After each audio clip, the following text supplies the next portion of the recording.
Hello everyone, and welcome to this tutorial on how to make this beautiful dried floral wine tumbler with a black background.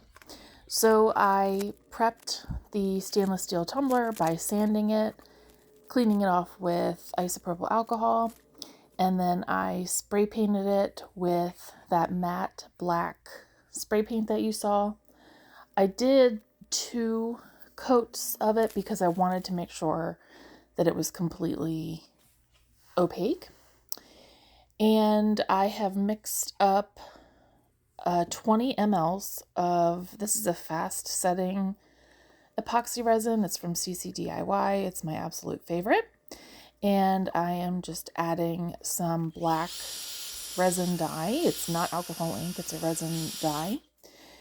And I was kind of impatient because the paint was not fully dried, but I knew that that was okay. I wasn't worried about that at all. So I make sure that I don't touch the epoxy resin at all. So I've got a gloved finger and I am just going to coat the entire tumbler in the black dyed epoxy resin. The reason I'm using the black dye was I wanted the dried flowers to look like they were somewhat immersed in the black resin. I didn't want the flowers just sitting on top of a solid black base. So I definitely mixed up more than what I needed. This is actually a 12-ounce wine tumbler, and so I poured the remainder into 2 bookmark molds that I have, giving it a good torch and then a spritz with the isopropyl alcohol. It's 91%, just to get rid of air bubbles, because especially with a black background, you can see micro bubbles if you're not careful. So these dried flowers I got from Amazon, and I was trying to pick like any bright pink and purple colors. That was the scheme I was going for. I have these backward tweezers, and I just used a combination of my fingers and the tweezers to apply the dried flowers directly to the wet resin. The resin, you'll notice, is starting to fisheye in a couple of places. I think that's where the wet paint was, but again, at this stage I am not concerned at all.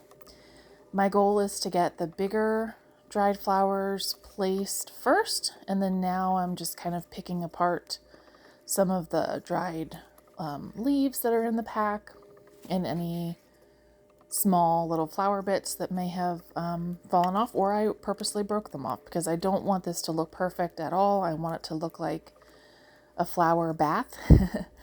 I've done a dried flower milk bath, and that's a very popular design, but so I'm going for the same vibe there, just kind of a different color scheme. And I did put a purple flower on the bottom that you will see shortly.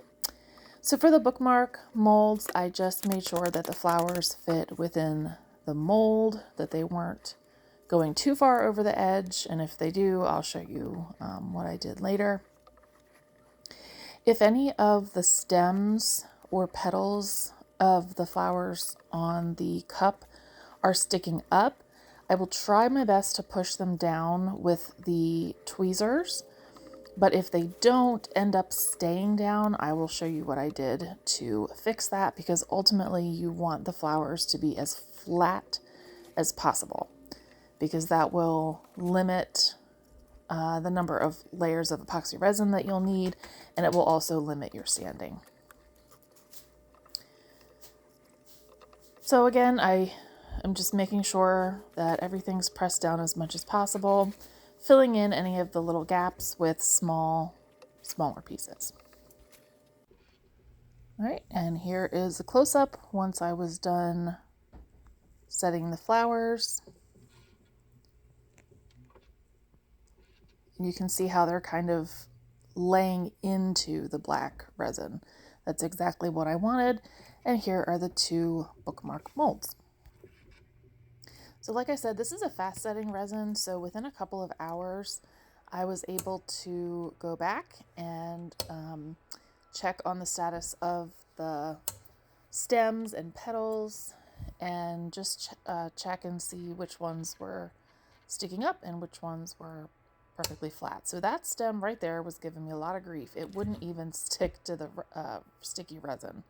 So I'm just using some E6000 and I'm going to put a tiny little droplet on this toothpick and just get it in there. And it's not super glue, but it acts kind of like it. It dries very fast.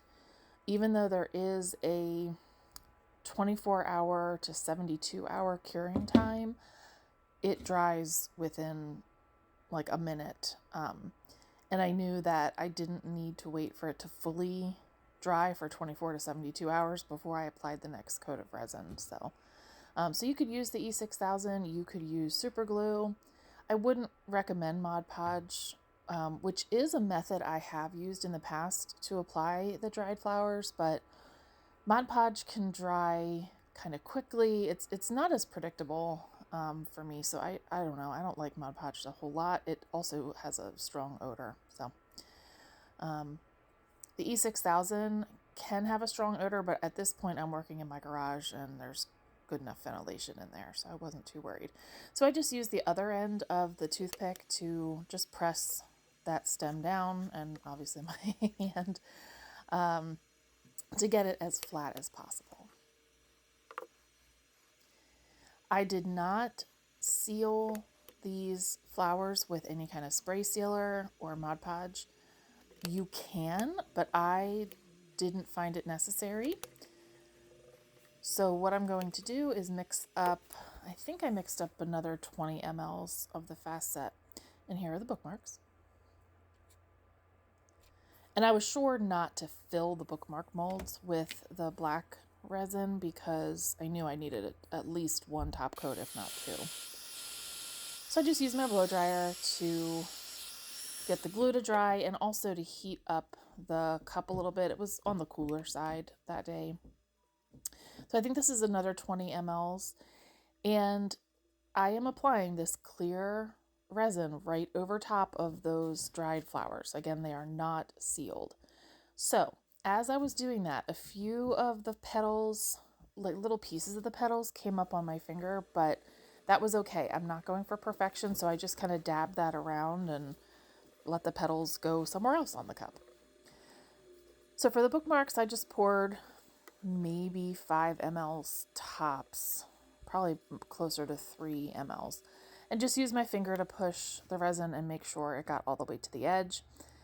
I was worried about overfilling, so I just took a popsicle stick and scraped off the top. And then I told myself at this point that I was going to wait for these to cure, and then I would dome the top with UV resin. That is what I ended up doing.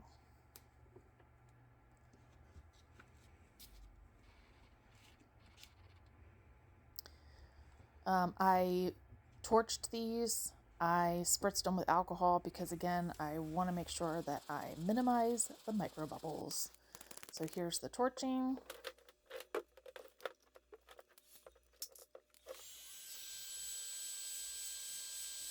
And then I also, okay, this is my heat gun. I have a heat gun with like a nozzle attachment like that. And the reason I used the heat gun was because, like I said, it was on the cooler side and I felt like my torch wasn't getting all the bubbles. So this is an iridescent, it's actually called Opal alcohol ink.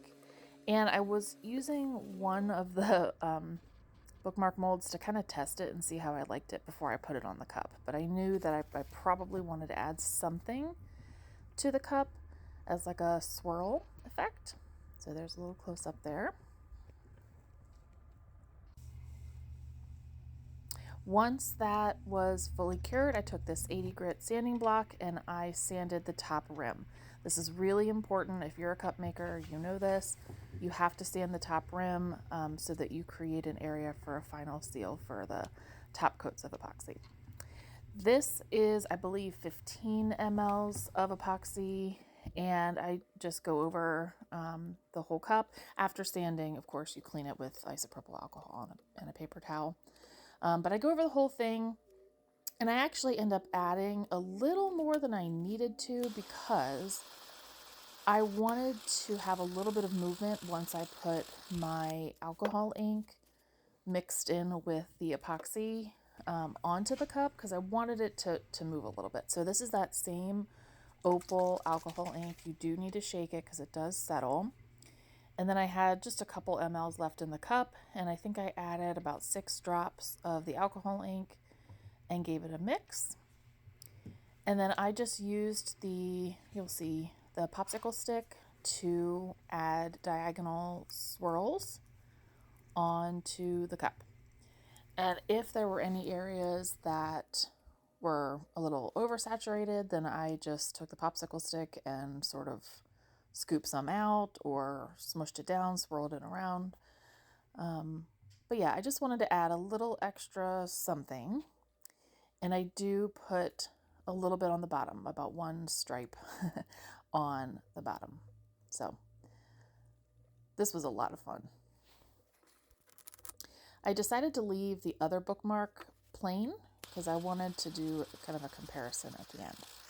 So I did torch the cup. You have to be careful when you're doing alcohol ink and torching, but it was fine. All right, so here's the demolding process.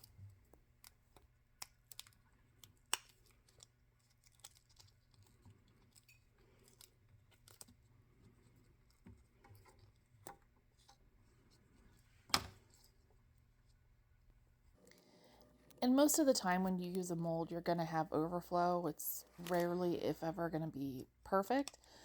Some of it I could peel off, but the rest of it I ended up using off camera. I used my craft knife to cut any of the edges off that were overflow. And then with the bookmarks, I sanded the edges, and then I did do a top coat of UV resin before adding the little tassels. So here's the final close-up. This is the one without the Opal alcohol ink. I did add 1 final clear coat to the cup. I did that off camera, and then of course now it's dry. Here's the one with the Opal. I just dropped it onto the top. I think I should have mixed it in with epoxy and swirled it in like I did on the cup. But here it is. I love it so much. There's a little bit of texture to it, but that's okay. That's to be expected. This is all obviously hand done, so it's not going to be perfectly smooth, and I am perfectly okay with that. But I absolutely love this. This will go in one of the 2 stores where I sell my cups. I just love this design. It could go on any style tumbler. It could also go on a vase. So thank you for watching, and I'll see you in the next video. Bye-bye.